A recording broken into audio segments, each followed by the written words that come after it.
Assalamualaikum warahmatullahi wabarakatuh. Bertemu lagi di mata kuliah Internet of Things. Pada pertemuan ini kita akan membahas mengenai sinyal analog dan PWM. Apa itu sinyal analog? Nah, ini sinyal elektronika yang berbentuk gelombang dan bersifat kontinu. Dalam artian perubahan tegangan secara bertahap. Tidak terjadi perubahan tegangan secara mendadak seperti halnya sinyal digital. Kalau digital kan 0 1 0 1 ya. Nah, kalau sinyal analog ini lebih landai ya. Bentuknya seperti ini. Jadi kalau analog, nah ya, jadi perubahan dari satu titik ke titik lainnya itu bertahap ya. Bertahap sampai ke puncak frekuensinya. Gitu ya. Nah, kalau digital kan 1 0 gitu ya. Jadi antara 0 dan 1 saja gitu ya. Oke, sinyal analog dihasilkan oleh output sebagai besar jenis komponen sensor seperti sensor suhu, sensor suara, sensor cahaya. Nah, ini biasanya dari menggunakan sinyal digital outputnya. Lalu untuk kecepatan sebuah motor juga menggunakan konsep sinyal analog ya. Di Arduino sendiri ada pin analog sebanyak 6 buah. Itu ada A0 sampai A5 ya. Lalu ada konsep PWM atau biasa disebut pulse width modulation.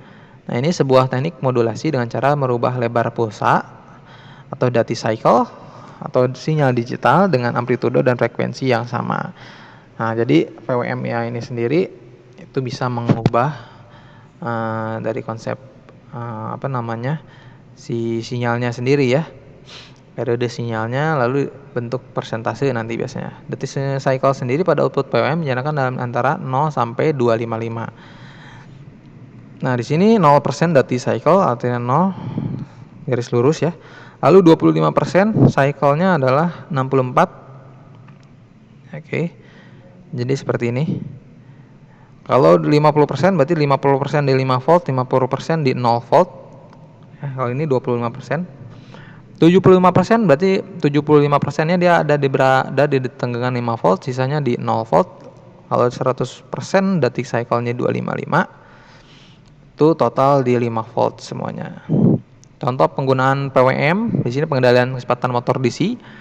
Nanti kita akan bahas pertemuan selanjutnya mengenai motor DC. Lalu pengendalian intensitas cahaya untuk lampu LED juga sama. Seperti kalian menggunakan potensiometer ya. Pengendalian motor servo. Nah, ini rangkaiannya. Jadi ada potensiometernya di sini. Nah, di sini ada rangkaiannya bagaimana menghidupkan LED menggunakan potensiometer menggunakan konsep PWM.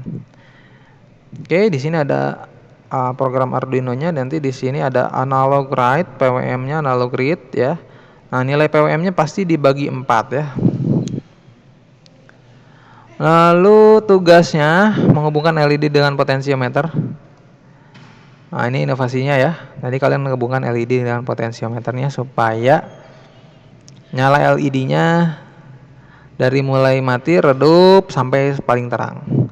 Sekian untuk pertemuan sinyal analog atau konsep PWM. Terima kasih. Assalamualaikum warahmatullahi wabarakatuh.